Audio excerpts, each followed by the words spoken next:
ሰላም እና ጤናን እንደ ሁል ጊዜውም መኝላችኋለሁ። ወድ የስፖርት አፍቃሪያን ስፖርታዊ መረጃዎችን በተለመደው በሰዓታችን ይዘን መተናል። ወድ ቤተሰቦች እናንተም እኛን እንዳስለመዳችሁን ቪዲዮን በላይክ ጀምሩት። ዛሬ ከዚህ ቪዲዮ በርካታ ላይኮችን እንጠብቃለን። የት ሆናችሁ እያዳመጣችሁን ነው? የምትደግፉት ክለብስ ማን ነው? እንዲሁም ስማችሁን ብጽፉልኝ ቀጣይ በሚኖረን የስፖርት ዝግጅት ፕሮግራም ላይ የጻፋችሁልኝን አስተያየት ያነበብኩኝ ስማችሁን እየጠራው ማመሰግናችሁ ይሆናል። ትናንትና ከሰዓት እንዲሁም ከትናንት በስቲያ በነበሩን የስፖርት ዝግጅት ፕሮግራሞች ላይ በርካታ ቤተሰቦቼ ሐሳብና አስተያየቶቻችሁን ጽፋችሁልኛል። እናም በዚህ ቪዲዮ መጨረሻ ላይ የጻፋችሁልኝን መልሼ ወደ እናንተ ማደርስ ይሆናል። ቀጥታ ወደ ስፖርታዊ መረጃዎች ስንሻገር በአጫጭር የስፖርት መረጃዎች እንጀምራለን። ካሪም ቤንዚማ ትናንት ምሽት ለአል ሂላል የመጀመሪያ ጨዋታውን አድርጓል። በመጀመሪያ ጨዋታውም ሃትሪክ መስራት ችሏል። በሳውዲ አረቢያ ሊግ ተጠባቂ መርሃ ግብር አል ሂላል ከአል አክዱር ጋር ያደረገውን ጨዋታ 6-0 ማሸነፍ ችሏል። የአል ሂላልን የማሸነፊያ ግቦችም ካሪም ቤንዚማ 3 ግቦችን በማስቆጠር ሃትሪክ መስራት ሲችል ቀሪዎቹን ግቦች ደግሞ ማልኮም 1 ግብ እና አል ዳዋስሪ 2 ግቦችን ማስቆጠር ችለዋል። ካሪም ቤንዚማ ለአል ሂላል ባደረገው የመጀመሪያ ጨዋታው ሃትሪክ መስራት ችሏል። በሌላ ጨዋታ አል አህሊ ከአል ሀዜም ጋር ያደረገውን ጨዋታ 2-0 በሆነ ውጤት ማሸነፍ ችሏል። ከጨዋታው በኋላ አል ሂላል 50 ነጥቦችን በመሰብሰብ የሳውዲ ፕሮ ሊግን በአንደኝነት ሲመራ፣ አል አህሊ በ47 ነጥቦች ሁለተኛ፣ እንዲሁም የክርስቲያኖ ሮናልዶ ክለብ አል ናስር ደግሞ በ46 ነጥቦች ሶስተኛ ደረጃ ላይ መቀመጥ ችሏል። ዋንጫ የማሸነፍ ትልቅ እድል አለን። ኢቫን ቶኒ የአል አህሊው የፊት መስመር አጥቂ ኢቫን ቶኒ ቡድኑ የሳውዲ አረቢያ ሊግን ማሸነፍ እንደሚችል ገልጿል። ዘንድሮ ዋንጫ የማሸነፍ ትልቅ እድል አለን ያለው ኢቫን ቶኒ አል ሂላል ይደናቀፋል ብለን ተስፋ እናደርጋለን ብሏል። አክሎም የሊጉ ከፍተኛ ግብ አስቆጣሪ መሆን እፈልጋለሁ፣ ነገር ግን ዋናው ነገር ዋንጫውን ለማሳካት ጨዋታዎችን ማሸነፍ አለብን ሲል ተደምጧል። ኢቫን ቶኒ በ19 ግቦች የሳውዲ ፕሮ ሊግ ከፍተኛ ግብ አስቆጣሪ በመሆን እየመራ ይገኛል ተብሏል። ኢቫን ቶኒ ለአል አህሊ በዚህ ሲዝን 30 ጨዋታዎችን አድርጓል። 27 ጎሎችን ማስቆጠር ችሏል። 8 አሲስቶችን አድርጓል። ማለትም በ30 ጨዋታዎች ላይ 35 የግብ ተሳትፎችን ማድረግ ችሏል። በሌላ መረጃ በአል ናስር ከክርስቲያኖ ሮናልዶ የበለጠ ጠንካራው እኔ ነኝ ብለዋል የአል ናስር ፕሬዝዳንት የሆኑት አብዱላህ አል መጂድ በክለብ ውስጥ ተጽዕኖ ፈጣሪው እኔ ነኝ በማለት አስተያየታቸውን ሰጥተዋል። በአል ናስር ትልቅ ስልጣን ያለው ማን ነው፣ ሮናልዶ ወይንስ የሚል ጥያቄ ቀርበላቸው ፕሬዝዳንቱ እኔ ነኝ ሲሉ ምላሽ ሰጥተዋል። ሰዎች ስለ ክርስቲያኖ ሮናልዶ የሚናገሩት በዘፈቀደ ነው ያሉት ፕሬዝዳንቱ ሮናልዶ በድርድሮች ረድቶን ሊሆን ይችላል፣ ነገር ግን ከዛ የዘለለ ነገር ያለን ብለዋል። አክሎም በአል ናስር ውስጥ ጠንካራው ክርስቲያኖ ሮናልዶ ሳይሆን እኔ ነኝ፣ የክለቡን ወጪ የምንሸፍነውም እኛ ነን ሲሉ ተደምጠዋል። በሌላ በኩል ክርስቲያኖ ሮናልዶ የጠንካራ ስራ ተምሳሌት ነው ብሏል ጂያኒ ኢንፋንቲኖ። የዓለም እግር ኳስ የበላይ ፊፋ ፕሬዝዳንት ጂያኒ ኢንፋንቲኖ ለክርስቲያኖ ሮናልዶ መልካም ልደት ተመኝተውለታል። ፖርቹጋላዊ የ5 ጊዜ ባላንዶር አሸናፊ ተጫዋች ክርስቲያኖ ሮናልዶ በትናንትናው ዕለት የ41ኛ ዓመት የልደት ቀኑን አክብረዋል። ቤተሰቦች እኛም ትናንት በነበረን የስፖርት ዝግጅት ፕሮግራም ላይ ስለ ክርስቲያኖ ሮናልዶ አንዳንድ ነገሮችን ብያችሁ ነበር። ሮናልዶን በማህበራዊ ትስስር ገጻቸው መልካም ልደት ያሉት ጂያን ኢንፋንቲኖ አንተ እውነተኛ አሸናፊና ሪከርድ ሰባሪ ነህ ብለውታል። አክሎም ሮናልዶ የጠንካራ ስራ እና ተስፋ ያለመቁረጥ ምሳሌ ነው፣ መልካም ልደት ይሁንልህ ሲሉ ገልጸዋል። ሁልጊዜም የበለጠ ምርጥ ለመሆን ስለምትጥርና ትልቅ ህልም ያላቸውን ሁሉ ስለምታነሳሳልን እናመሰግናለን ሲሉ የፊፋው ፕሬዝዳንት ጂያኒ ኢንፋንቲኖ ተናግረዋል። ከክርስቲያኖ ሮናልዶ ጋር በተያዘ ክርስቲያኖ ሮናልዶ ዛሬ ወደ ሜዳ ይመለስ አይመለስ የታወቀ ነገር የለም ተብሏል። ክርስቲያኖ ሮናልዶ የክለቡ የበላይ ኃላፊዎች አልናስርን ከያዟቸው ሌሎች ክለቦች ጋር እኩል አላዩትም በሚል በመጨረሻው ጨዋታ አልተሳተፈም ነበር። ሮናልዶ የተቃውሞ እርምጃውንም የወሰደው የክለቡን ጥቅም ለማስከበርና በኩል እንዲታይ ለማድረግ መሆኑ ተገልጿል። ክርስቲያኖ ሮናልዶ ወደ ልምምድ መመለሱን በማህበራዊ ትስስር ገጹ ቢያሳውቅም ስለ ሁኔታው እስካሁን ድረስ በይፋ ያለው ነገር የለም። አይደለም። ለጉዳዩ ቅርበት ያላቸው ታማኝ መረጃ ምንጮች ግን የክርስቲያኖ ሮናልዶን ቀጣይ ሁኔታ ፈጽሞ መገመት አይቻልም ሲሉ ገልጸውታል። ሮናልዶ በዛሬው በአል ኢታዱ ጨዋታ ወደ ሜዳ መመለስ አለመመለሱን እስካሁን ድረስ በግልጽ እንዳልታወቀ ጨምረው ገልጸዋል። ክርስቲያኖ ሮናልዶ በዛሬው ጨዋታ የማይሳተፍ ከሆነ የተፈጠረው ችግርን ለማስተካከል ከባድ እንደሆነ ይገመታል ሲል ይህንን መረጃ ማርካ ስፖርት ዘግቦታል። ሪካርዶ ፖርቹጋል ደግሞ እንዲህ ብሏል። ክርስቲያኖ ሮናልዶ በዚህ ክረምት ሳውዲ አረቢያን ለመልቀቅ በቁም ነገር እያሰበ መሆኑን ለከፍተኛ ባለስልጣናት ተናግሯል ተብሏል። አልናስር በደንብ መጠናከር ባለመቻሉ ሮናልዶን አበሳጭቶታል። እናም በሚመጡት ጨዋታዎች ላይ ላይሳተፍ ይችላል። ምክንያቱም ሮናልዶ በአመራሮቹ እንደተከዳ አይነት ስሜት ይሰማዋል ሲል ይህን መረጃ ደግሞ ሪካርዶ ፖርቹጋል ይፋ አድርጎታል። በሌላ መረጃ ማርክ ጉይ በካራባኦ ካፕ ፍጻሜ ላይ አይሰለፍም ተብሏል። የማንቸስተር ሲቲው ተከላካይ ማርክ ጉይ ማንቸስተር ሲቲ ከአርሰናል ጋር በሚያደርገው የካራባኦ ካፕ ፍጻሜ መሳተፍ እንደማይችል ተገልጿል። ተጫዋቾች ከካራባኦ ካፕ ግማሽ ፍጻሜ መጀመሪያ ዙር ጨዋታ በኋላ ከፈረሙ በውድድሩ መጫወት አይችሉም ተብሏል። መረጃውን ስካይ ስፖርት ዘግቦታል። አሰልጣኝ ፔፕ ጋርዲዮላ በበኩላቸው አወዳዳሪው አካል ይህንን ሕግ እንዲቀይርና ፍቃድ እንዲሰጥ ጠይቀው ነበር ተብሏል። ይሁን እንጂ አወዳዳሪው አካል ባወጣው መግለጫ የተጫዋቾች ምዝገባ ሂደትን እንደማይቀይር አስታውቋል። አንቷን ሴሚኖ ደግሞ ከግማሽ ፍጻሜው መጀመሪያ ዙር ጨዋታ በፊት ስለፈረመ በጨዋታው ላይ መካፈል ይችላል ሲል ይህንን መረጃ ስካይ ስፖርት ዘግቦታል። የምዕራብ ለንደኑ ክለብ ቼልሲ ባለፈው ክረምት የማንቸስተር ሲቲን ኮከብ የማስፈረም ጥያቄ ውድቅ ከተደረገበት በኋላ እንደገና የመሞከር እድሉ ከፍተኛ ነው ተብሏል። ቤተሰቦች ይህንን መረጃ ፉትቦል ኢንሳይደር ዘግቦታል። ቼልሲ ተመልሶ ኒኮ ኦሪሌ ለማስፈረም ሊሞክር እንደሚችል ጋዜጠኛ ፍሎሪያን ፕሬተንበርግም ከስካይ ስፖርት ዘግቧል። ቼልሲ ባለፈው የበጋው የዝውውር መስኮት ለኒኮ ኦሪሌ የዝውውር ጥያቄ አቅርቦ ነበር። አሁንም በሲቲውና በእንግሊዙ ተከላካይ ላይ ፍላጎት ያላቸው ይመስላል ሲል ይህን መረጃ ፉትቦል ኢንሳይደር ዘግቦታል። ሊያም ሮዜኔር የቼልሲ ዋና አሰልጣኝ እንዲህ ብለዋል። ስለ ሪሲ ጀምስና ስለ ኔቶ ዝግጁ መሆናቸውን በተመለከተ እስካሁን ድረስ አላውቅም። ዛሬ ልምምድ አድርገዋል። ማክሰኞ ለተጫወቱ ተጫዋቾች ትናንትና የእረፍት ቀን ሰጥቻቸው ነበር። እናም አሁን ላይ ምርመራ እናደርግላቸዋለን፣ ከዛም እንወስናለን ሲል የቼልሲ ዋና አሰልጣኝ ሊያም ሮዜኔር ተደምጧል። ከቼልሲ ጋር በተያዘ ሊያም ሮዜኔር እንዲህ ብለዋል። ጄሚ ባይኖ ጊንትስ የአርምስትሪንግ ጉዳት አጋጥሞታልና ለረጅም ጊዜ ከሜዳ እንደሚርቅ አረጋግጣለሁ ብለዋል።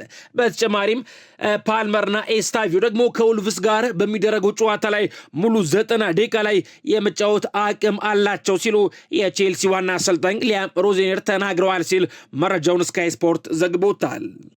ኮል ፓልመር እንዲህ ብሏል። 5 የእሱን የእግር ኳስ ምርጥ ተጫዋቾችን ሲጠየቅ 5ኛ የለም ሲል ተደምጧል። ሊዮኔል አንድሬስ ሜሲ፣ ክርስቲያኖ ሮናልዶ፣ ኔይማር ጁኒየርና ዋይኒ ሮኒ እነዚህ 4 ተጫዋቾች ለእኔ የእግር ኳስ ምርጥ ተጫዋቾች ናቸው ሲል ምላሽ ሰጥቷል። 5ኛ ተብሎ ሲጠየቅስ 5ኛ የምለው ተጫዋች የለም ብሏል። ቤተሰቦች ቪዲዮን ላይክ ለማድረግ አሁንም አልዘገያችሁም፣ ላይክ አድርጉት። እንዲሁም ለዚህ የዩቲዩብ ቻናል አዲስ ከሆናችሁ ሰብስክራይብ ማድረግ እንዳረሱ አሁኑኑ ሰብስክራይብ አድርጉ። እኔም ስፖርታዊ መረጃዎች ልቀጥል። የእንግሊዝ ፕሪሚየር ሊግ የ2025-26 የውድድር ዘመን የወርሃ ጥር የወሩ ምርጥ አሰልጣኝ እጩዎች ይፋ ተደርገዋል። ቤተሰቦች ለእናንተ የወርሃ ጥር የወሩ ምርጥ አሰልጣኝ ማን ነበር? ምርጫችሁ የሆኑን አሰልጣኝ ስም ኮሜንት መስጫ ቦክስ ላይ ጻፉልኝ። ማይክል ካሪክ ከማንቸስተር ዩናይትድ፣ ሲያን ዳይች ከኖቲንጋም ፎረስት፣ አንዶኒ ኢራውላ ከበርንማውዝ እና ሊያም ሮዜኔር ከቼልሲ የእንግሊዝ ፕሪሚየር ሊግ የወርሃ ጥር የወሩ ምርጥ አሰልጣኝ እጩ ሆነው መቅረብ ችለዋል። ቤተሰቦች ለእናንተ የወሩ ምርጥ አሰልጣኝ ማን ነው? ምርጫችሁ የሆኑን አሰልጣኝ ስም ኮሜንት መስጫ ቦክስ ላይ ጻፉልኝ። የጥር ወር የእንግሊዝ ፕሪሚየር ሊግ የወሩ ምርጥ ተጫዋች እጮችም ይፋ ተደርገዋል። ቤተሰቦች ምስሉ ላይ እንደምትመለከቱት ያሲን አያሪ ከብራይተን፣ ፓትሪክ ዶርጉ ከማንቸስተር ዩናይትድ፣ ኤንዞ ፈርናንዴስ ከቼልሲ፣ ጁኒየር ክሮፒ ከበርንማውዝ፣ ሰመርቪል ከዌስትሃም ዩናይትድ፣ ኢጎር ቲያጎ ከብሬንትፎርድ፣ ሃሪ ዊልሰን ከፉላምና ፍሎሪያን ዌርትስ ከሊቨርፑል እጩ ሆነው መቅረብ ችለዋል። ቤተሰቦች የወርሃ ጥር የወሩ ምርጥ ተጫዋችስ ለእናንተ ማን ነው? ምርጫችሁ የሆነው ተጫዋች ስም ኮሜንት መስጫ ቦክስ ላይ ጻፉልኝ። ራፊና የባርሴሎናው ብራዚላዊ የፊት መስመር ተጫዋች ቀኝ እግሩ ላይ ህመም ተሰምቶታል ተብሏል። እናም ዛሬ ከቡድኑ ጋር ልምምድ አልሰራም። ባርሴሎና ከማዮርካ ጋር በሚያደርገው ጨዋታ ላይ በድጋሚ በመጫወት ተጨማሪ ሪስክ መውሰድ አይፈልግም ሲል ይህንን መረጃ ሙንዶ ዲፖርቲቮ ዘግቦታል። ባርሴሎና ፖላንዳዊውን የ37 ዓመታት ሮበርት ሌዋንዶስኪን ኮንትራት ለማራዘም አቅዷል ተብሏል። ቤተሰቦች ይህንን መረጃ ሬሌቮ ዘግቦታል። ከዚህ ቀደም በርካታ የመገናኛ ብዙሃን ፖላንዳዊ አጥቂ ዕድሜው መግፋቱን ተከትሎ በመጪው ክረምት ከክለቡ ጋር እንደሚለያይ ቢዘግቡም ትላንት ማምሻውን ሬሌቮ ይዞት እንደወጣው መረጃ መሰረት ከሆነ ግን ብሉግራኖቹ የሌዋንዶስኪን ኮንትራት ለአንድ ዓመት ለማራዘም ማሰባቸውንና የሚሆነው ግን ተጫዋቹ ደሞዙ ለመቀነስ ከተስማማ እንደሆነ ታውቋል ብሏል ሬሌቮ። ሌዋንዶስኪ በዚህ የውድድር ዓመት በላሊጋው 9 ግቦችን ሲያስቆጠር 2 ለግብ የሚሆኑ ኳሶችንም አመቻችቶ አቀብሏል ተብሏል። ከባርሴሎና ጋር በተያያዘ ባለፉት ጥቂት ሳምንታት ውስጥ ላሚን ያማል በማህበራዊ ሚዲያ በህዝብ ፊትና በአጠቃላይ ትኩረት ለመቀነስ እየሰራ ይገኛል ተብሏል። ለክለቡ ባርሴሎና ቅድሚያ ሰጥቶም እየሰራ ነው፣ እንዲሁም በእግር ኳስ ላይ ብቻ ትኩረቱን አድርጓል ሲል ይህንን መረጃ sport.com ይፋ አድርጎታል። ጋቪ ኢዝ ባክ። ቤተሰቦችን መረጃ ማርካ ስፖርት ይፋ አድርጎታል።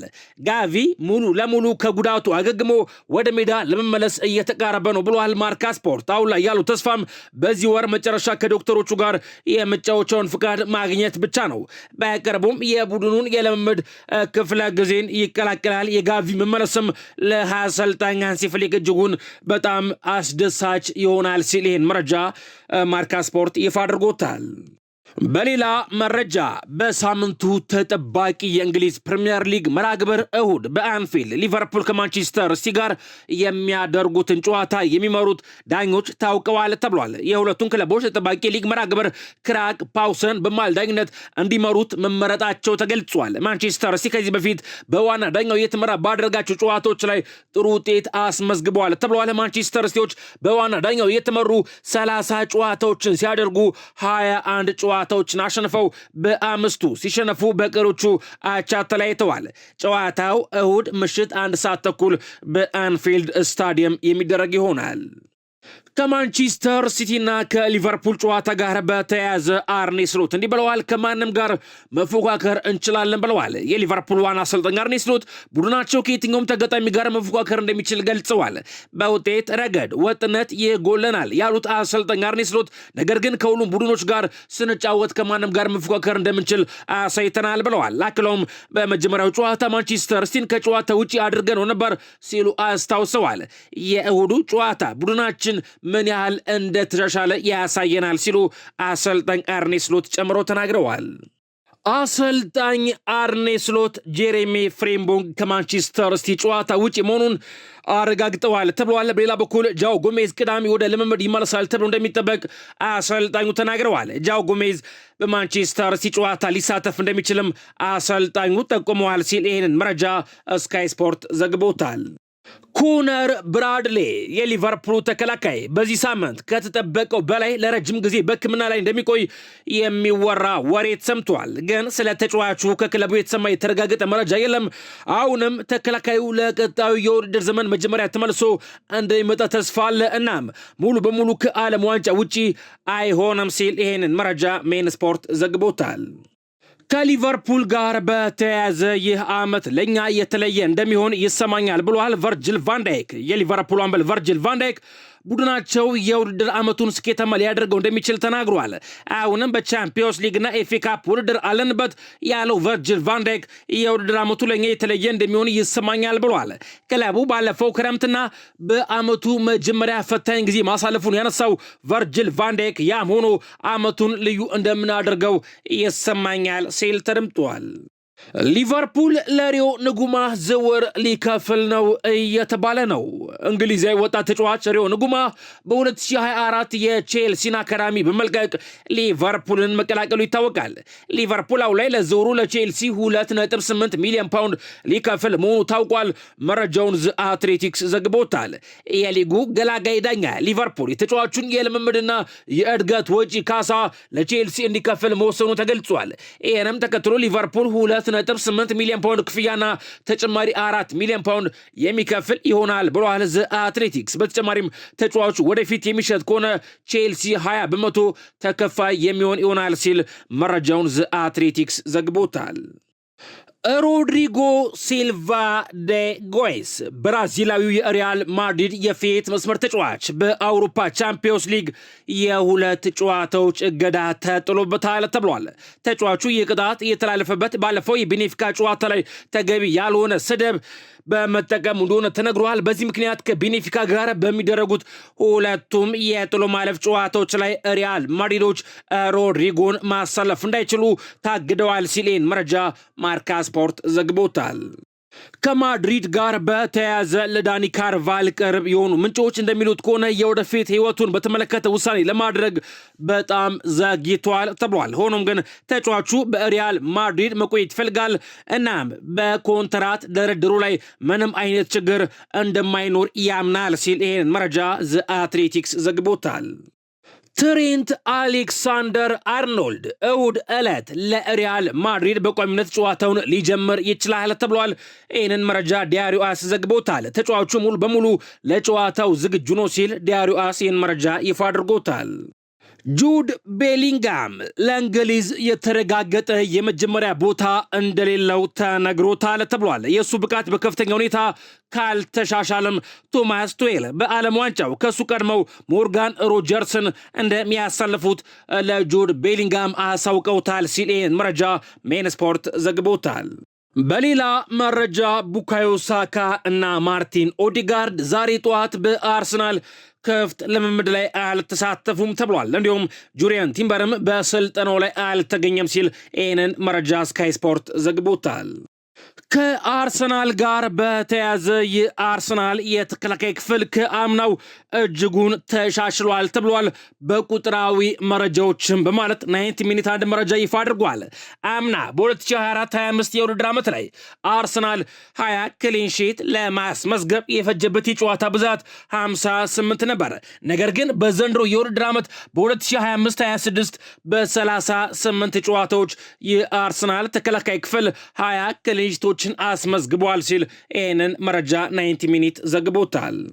ኒውካስትል ዩናይትዶች ሳንድሮ ቶናሊ በክለባቸው እስከ 2030 ድረስ ኮንትራት ስላለው ከክለባቸው የሚለቅበት እድል እንደሌለ ያምኑ ነበር ተብሏል። ነገር ግን የተጫዋቹ ወኪሎች በዚህ የጥር የዝውውር መስኮት ተጫዋቹን ለአርሰናል ማቅረባቸው እንዲሁም በመጪው ክረምት የዝውውር መስኮት አርሰናሎች ተጫዋቹ ላይ ትኩረት አድርገው ሊሰሩ እንደሚችሉ በመገንዘባቸው ምክንያት በሳንድሮ ቶናሊ ላይ ስጋት አድሮባቸዋል ሲል ይህን መረጃ ሚረር ስፖርት ዘግቦታል።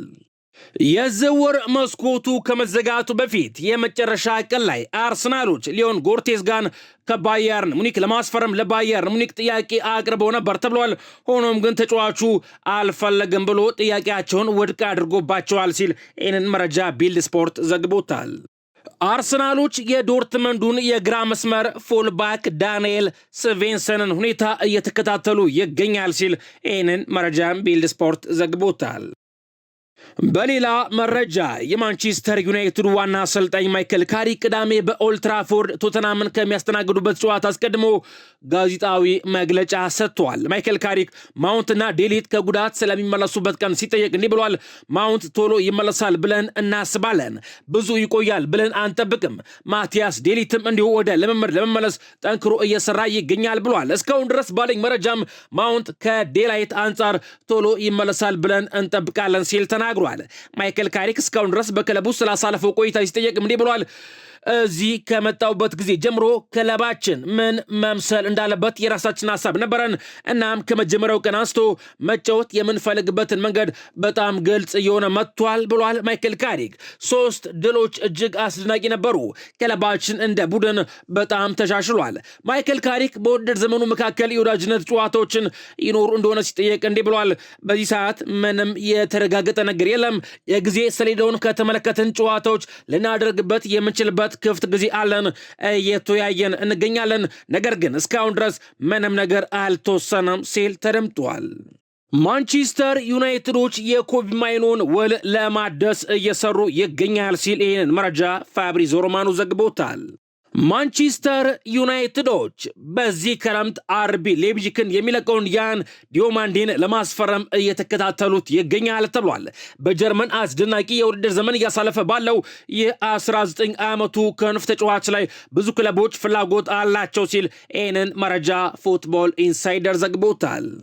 ከማንቸስተር ዩናይትድ ጋር በተያያዘ የማንቸስተር ዩናይትድ ባለስልጣናት ሉዊስ ኤንሪኬ በሚያስተዳድረው ሶስተሬስ ኤጀንሲ በመገኘት ከአሰልጣኝ ወኪል ኢቫን ዴ ላ ፔና ጋር ተነጋግረዋል ሲል መረጃ ኢንዲፔንደንት ዘግቦታል።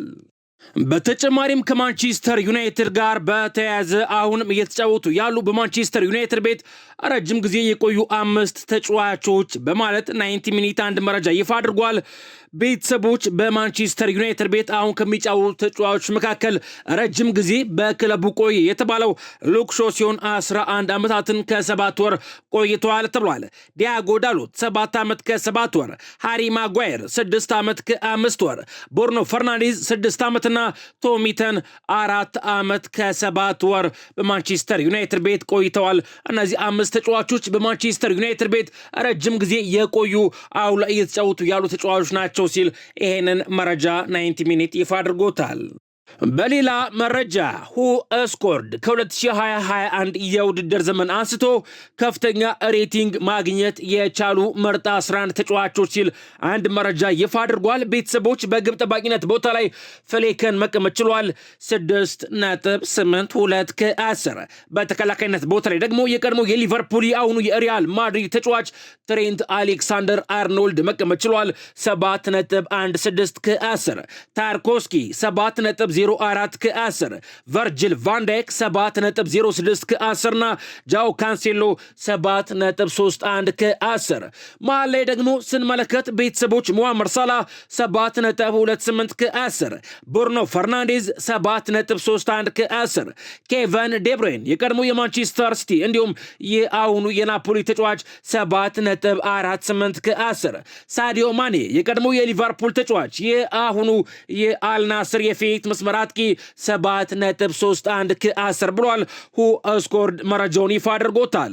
ቤተሰቦች ምስሉ ላይ እንደምትመለከቱት ፊት መስመር ላይ ደግሞ ሁ ስኮርድ ያስቀመጣቸው የማንቸስተር ሲቲውን ጎል አይምሬ አጥቂ ኤርሊንግ ብራውት ሃላንድንና እንዲሁም ሃሪ ኬንን ሲሆን ኤርሊንግ ብራውት ሃላንድ በሁ ስኮርድ 7.45 ከ10 ተሰጥቶታል። እንዲሁም ሃሪ ኬን ደግሞ የቀድሞ የቶተናም የአሁኑ የባየርን ሙኒክ አጥቂ 7.58 ከ10 በሁ ስኮርድ ተሰጥቶታል። ቤተሰቦች ከነዚህ 11 ተጫዋቾች መካከል ከፍተኛ ነጥብ ያገኘው ሃሪ ኬን ሲሆን 7.58 ከ10 ማግኘት ችሏል። በተጨማሪም ሁ ስኮርድ የካራባኦ ዋንጫ የግማሽ ፍጻሜ ምርጥ 11 ሲል አንድ መረጃ ይፋ አድርጓል። ቤተሰቦች እንደሚታወቀው አርሰናል ቼልሲን በግማሽ ፍጻሜ በማሸነፍ እንዲሁም ማንቸስተር ሲቲ ኒውካስትል ዩናይትድን በግማሽ ፍጻሜ በማሸነፍ ቀጣይ ለፍጻሜ እንደሚገናኙ ይታወቃል። እናም ሁ ስኮርድ ያወጣውን ምርጥ 11 ስንመለከት በግብ ጠባቂነት ቦታ ላይ ጄምስ ትራፎርድ ከማንቸስተር ሲቲ ተመርጧል 7.23 ከ10። በተከላካይነት ቦታ ላይ ቤን ዋይት ከአርሰናል 7.21 ከ10፣ ጋብሪኤል ማጋሌስ ከአርሰናል 7.18 ከ10፣ እንዲሁም ሂንካፔ ከአርሰናል 7.48 ከ10 ና አይት ኑሪ ከማንቸስተር ሲቲ 7.28 ከ10 አግኝተዋል። ቤተሰቦች የአማካይ ስፍራ ተጫዋቾችን ደግሞ ስንመለከት ቲጃኒ ሬንደርስ ከማንቸስተር ሲቲ 7.32 ከ10፣ ማርቲን ዙቢሜንዲ ከአርሰናል 7.34 ከ10 ና ዴክላን ራይስ ከአርሰናል 7.74 ከ10። ፊት መስመሩን ደግሞ ስንመለከት በርናንዶ ሲልቫ ከማንቸስተር ሲቲ 7.15 ከ10 እንዲሁም ኦማር ማርሞሽ ከማንቸስተር ሲቲ 7.66 ከ10 እንዲሁም አሊያንድሮ ጋርናቾ ከቼልሲ 7.15 ከ10 ሲል ይህንን መረጃው ስኮርድ ይፋ አድርጎታል።